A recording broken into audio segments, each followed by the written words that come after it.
les raisons pour lesquelles je vous recommande Master Oil, c'est déjà parce qu'il est certifié API et qui démontre que c'est une huile excellente pour la lubrification des éléments du moteur et une bonne viscosité pour la conduite. Donc avec Master Oil, vous pouvez prendre de la route en toute sécurité.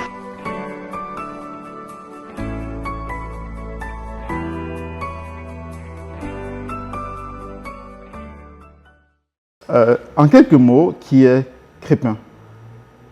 Alors, Crépin Fouquet, c'est le président d'Horizon Avenir Plus Inc. et le président de Master Oil. Alors, Master Oil, c'est une entreprise canadienne que j'ai cofondée il y a de cela 1 an, en mai dernier, qui se spécialise dans les lubrifiants automobiles et industriels en tant que tel. Donc, c'est ça. Voilà un peu qui est Crépin Fouquet du point de vue de l'entrepreneuriat. Parfait, merci. Et, on a l'impression que le secteur pétrolier, c'est un secteur assez complexe. Mais comment est-ce que tu as fait pour entrer dans ce secteur pétrolier, énergétique et tout? C'est justement parce que il n'y a pas assez de professionnels de notre communauté dans ce secteur. Ça, c'est une raison.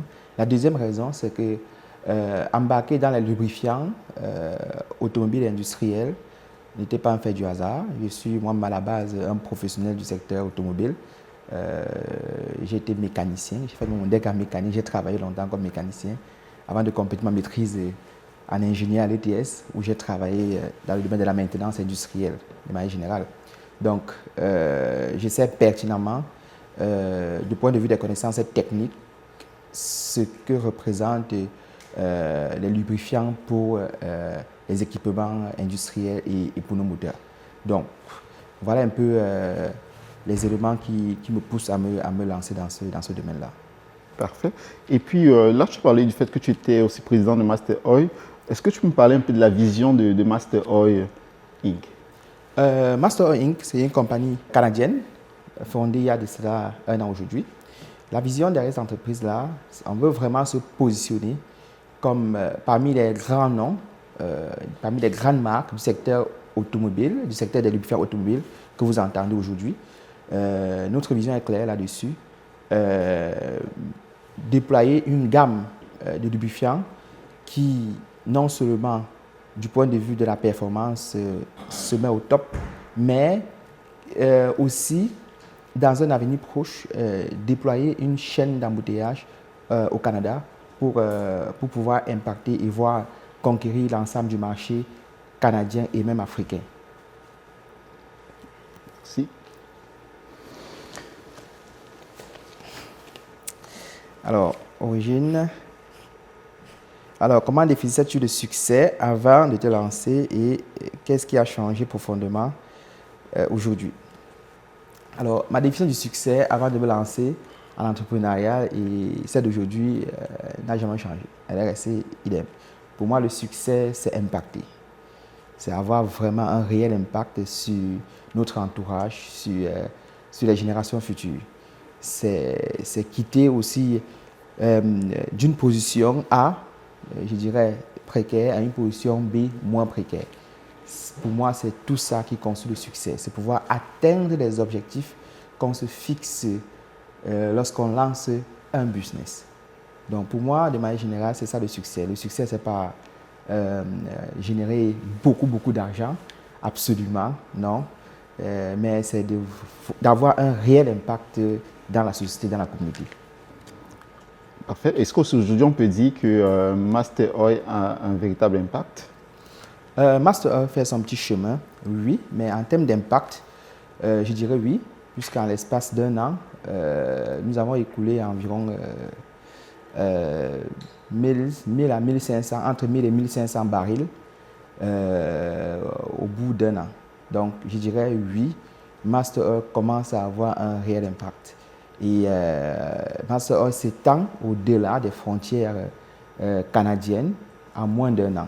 Parce que Master Oil se positionne également en Guinée-Conakry déjà, avec une succursale bien en place qui fonctionne en plein temps. Bravo. Next. Alors, quelle blessure, humiliation ou rejet est devenu un véritable moteur pour toi? Alors, la petite histoire, je suis arrivé à Douala en 1995. J'avais l'âge de 5 ans. Et puisque je suis né à Fondu-Montcouette, c'est mon village natal, et j'arrive à Douala, je ne connaissais pas parler français. La seule chose que je parlais, c'était juste ma langue locale, mon féfé natal.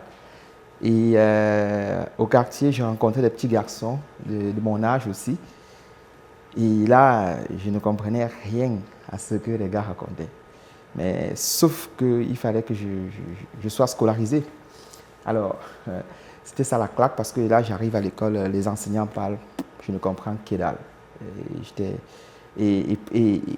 Et parfois, ils parlaient en français, je devais répondre en ma langue. Et là, ça faisait rire tellement de personnes que j'étais un peu comme un petit comédien, même au quartier, parce que les gens aimaient bien ça me parler, parce qu'ils savaient que je devais répondre à ma langue et ça devait les faire rire. Alors, donc, ça fait partie quand même d'un côté très humiliant de ma vie, mais qui m'a beaucoup marqué. Et je me suis donné pour objectif dans la vie de toujours travailler fort, extrêmement fort, pour ne plus jamais avoir à subir cette humiliation. Et cela a constitué un moteur extrêmement important dans mon parcours entrepreneurial. Merci. Alors, business. Qu'est-ce qui te donne un vrai avantage sur les autres au quotidien, même si ça n'apparaît nulle part dans la présentation de ton entreprise? Alors, ce qui me donne un réel avantage, parlant de Master Hall, c'est ce côté professionnel. Master Hall est une marque d'huile canadienne détenue par un professionnel du domaine. C'est-à-dire que ce n'est pas une personne lambda qui possède Master. C'est-à-dire qu'en plus du produit que nous proposons, il y a également des conseils techniques avisés que nous pouvons donner compte tenu de l'expertise technique que nous disposons. Donc oui, ça constitue un avantage important pour nous et qui nous permet justement de nous démarquer de tous les autres concurrents que vous pouvez voir sur le marché aujourd'hui.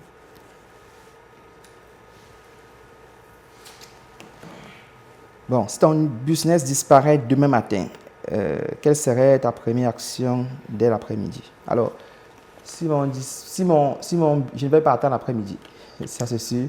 Si ça disparaît demain matin à 6h, à 6h01, je serai en train de rebâtir soit la même entreprise, s'il y a des possibilités, soit une nouvelle entreprise. Ça c'est sûr à 500%. Pour ceux qui te connaissent, Crépin, tu parles beaucoup de résilience. Est-ce que tu peux nous dire en quelques mots qu'est-ce qui représente la résilience pour toi? Je parle beaucoup de résilience de par mon passé, de par mon histoire, de par mon enfance. J'ai d'ailleurs écrit un livre sur la résilience, le pouvoir de la résilience, qui sera sur Amazon d'ici la semaine prochaine. Alors, pour moi, la résilience, ça signifie ne jamais se laisser abattre même quand tout va mal. Ne jamais se laisser dominé par les difficultés de la vie. Pour moi, c'est ce que signifie la résilience. Et mon histoire, mon parcours, mon enfance est même le prototype même typique de la résilience. D'où je suis né, jusqu'où est-ce que je me retrouve aujourd'hui. Vous voyez, tout à l'heure, j'ai défini le succès comme étant, n'étant pas avoir beaucoup d'argent, mais comme étant quitter d'une position A, plus précaire, à une position B, moins précaire. Donc, pour moi, c'est un peu ça, la résilience en tant que telle. Ne jamais se laisser abattre par les difficultés de la vie, toujours travailler fort pour atteindre ses objectifs.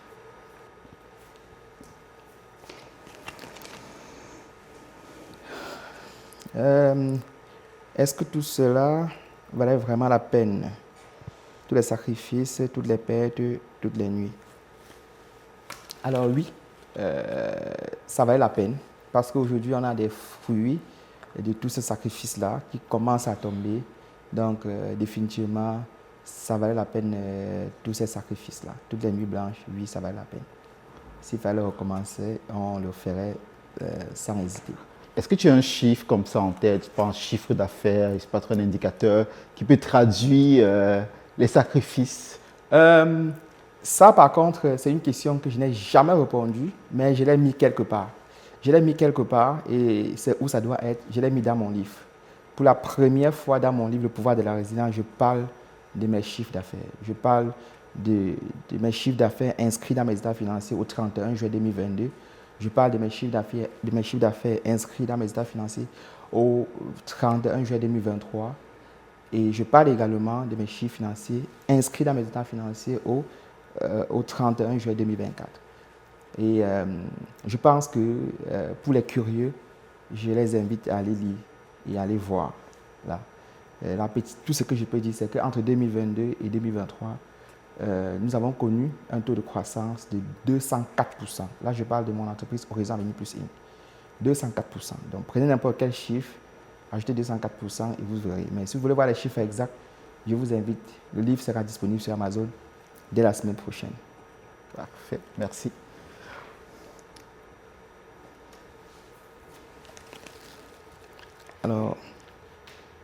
Alors, qu'est-ce que tu n'as jamais dit en publiquement, et que tu es prêt à le dire aujourd'hui? C'est comme si la carte là, elle... C'est une bonne question. C'est une très bonne question. Alors, c'est ça. Justement, ce que je n'ai jamais dit en public, et que je ne le dirai pas aujourd'hui non plus, c'est de mon chiffre d'affaires. Mon chiffre d'affaires, je le parle dans mon livre Le pouvoir de la résilience, non pas pour me vanter, mais pour inspirer. Pour inspirer. Le dire comme ça serait un peu comme vouloir être un peu zélé, ou alors vouloir dire des choses trompeuses. Donc, j'ai préféré l'inscrire dans mon livre, Le pouvoir de la résilience. Donc, c'est vrai, c'est une chose que je n'ai jamais dit publiquement, mais malheureusement, je ne vous dirai pas aujourd'hui non plus. Je vous invite à aller lire. Chacun doit prendre un exemplaire du livre et aller chercher cet espace-là. Vous allez voir, les chiffres sont inscrits à la virgule près, noir sur blanc, les chiffres qui paraissent sur mes états financiers. Parfait, mais merci de le préciser là. Donc, nous avons hâte de pouvoir lire ton livre et surtout de le relayer dans la communauté. Alors, argent ou impact? Impact, pourquoi? Parce que c'est... Je ne sais pas si je dois expliquer. Ouais. Yeah, tu peux expliquer. Ok. Yeah. Donc, moi, je préfère l'impact. L'impact, parce que l'argent peut être éphémère, ça peut finir, mais l'impact peut perdurer sur des générations et des générations. Voilà pourquoi, pour moi, l'impact est plus important que l'argent.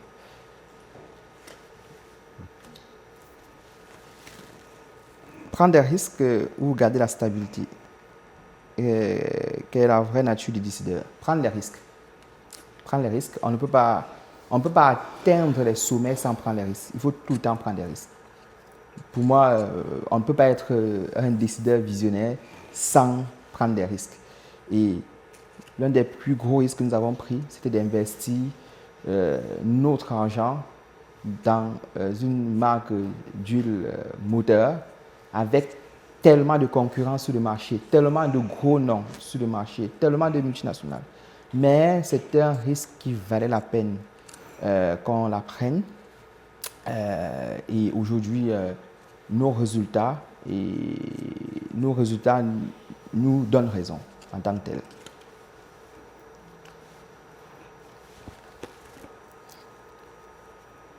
Bon.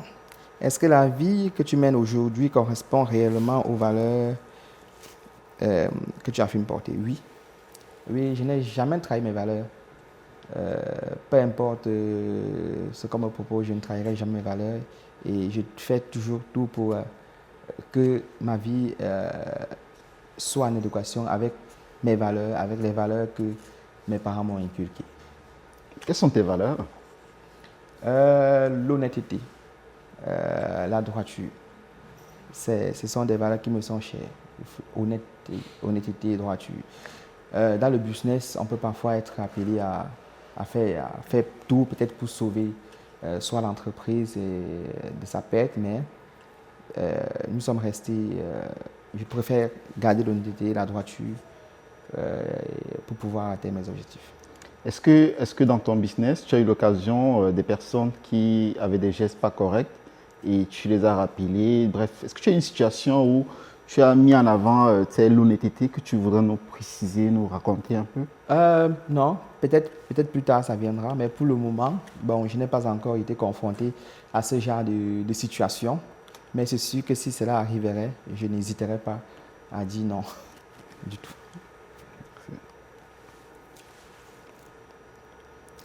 As-tu déjà pleuré à cause de ton business? Si oui, qu'est-ce que tu as conduit? Non, je n'ai jamais pleuré à cause de mon business. Et je ne vais jamais pleurer à cause de mon business. Pour la raison que je suis, je me suis toujours considéré comme le portrait typique de la résilience. Et je ne peux pas me considérer comme le portrait typique de la résilience et être celui qui pleure. Par contre, oui, dans mon équipe, il y a parfois eu des gens. En fin 2023, 2024, les choses n'allaient pas vraiment bien pour nous. On avait perdu plus du 2/3 de notre chiffre d'affaires. Et c'était la descente aux enfers. C'était une chute mortelle. Et autour de moi, c'était des pleurs parce que l'équipe, on avait atteint quand même un certain niveau qu'on ne s'imaginait pas qu'on pouvait redescendre si bas. Et vous l'avez peut-être, pour ceux qui me suivent, l'ont certainement constaté. J'ai été obligé de quitter mon poste de président de Horizon Avenir pour aller prendre un poste de planificateur chez Alstom. Parce qu'on était dans une difficulté pas croyable. Beaucoup de nos clients avaient fermé la porte, et puis on s'est retrouvé avec une équipe de bureaucratie qu'on ne pouvait plus justement gérer. Et là, j'étais le premier à dire, je ne quitte pas le navire, mais je ne vais pas me prendre un salaire. C'était des pleurs autour de moi parce que les gens disaient, on va perdre le travail, on va perdre ceci, on ne peut pas atteindre nos objectifs. Là, on voulait mettre sur pied tel projet, on ne pourra plus le faire et tout. Donc, au lieu de pleurer, je suis allé travailler dans une autre boîte. Et le temps, une année que j'ai fait dans cette boîte-là, m'a permis de remuer mes idées et de relancer encore sur d'autres aspects sur lesquels on travaille aujourd'hui et qui nous a permis de nous remettre à niveau. Bravo. Et puis, quel est aujourd'hui l'héritage que tu souhaites laisser à travers ton entreprise? C'est vraiment de l'impact, de montrer que c'est possible. De montrer que c'est possible à tous ceux qui viennent d'ailleurs, tous ceux qui arrivent ici avec un sac plein de rêves, de dire ne vous laissez pas, ne laissez pas que le système vous soit un frein pour vous, un frein à cause de votre couleur de peau ou à cause de votre accent. Il faut foncer. C'est vraiment cet héritage-là que j'aimerais laisser pour ceux qui m'entourent aujourd'hui et pour les générations futures. Parfait. Et puis aujourd'hui, tu es dans ta communauté, certainement il y a d'autres monde, ou bien même dans d'autres communautés qui souhaitent se lancer dans le même secteur que toi, ou bien voilà, qu'est-ce que tu peux leur dire pour leur parler des réalités du secteur? Aujourd'hui, on travaille en collaboration avec, je travaille en collaboration avec M. Baldé Boy. M. Baldé Boy, c'est un Guinéen qui a récemment lancé Master All Guinée. Et justement, il m'a approché pour, justement avec la même idée en disant, écoute, le secteur où je te trouve aujourd'hui, Crépin, c'est un secteur où j'ai toujours voulu me lancer. Nous avons travaillé ensemble et nous avons mis sur pied Master All Guinée. Donc, premièrement, nous sommes ouverts à toute coopération, ça c'est pour ce qui nous concerne, mais aussi nous sommes ouverts à partager notre expérience avec notre expertise, notre petite connaissance avec ceux qui souhaitaient justement se lancer dans ce secteur aussi. Merci Crépin, merci infiniment pour ta présence. C'est moi qui vous remercie. Je remercie The Africa Business Index pour le très bon travail que vous faites à l'échelle du continent et même à l'échelle du monde. Merci infiniment. À très bientôt. Merci.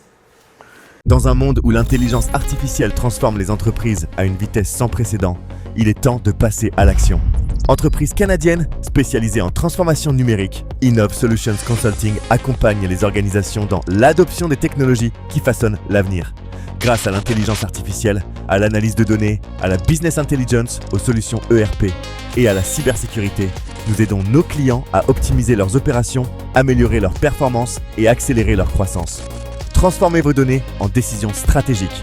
Transformez vos ambitions en résultats.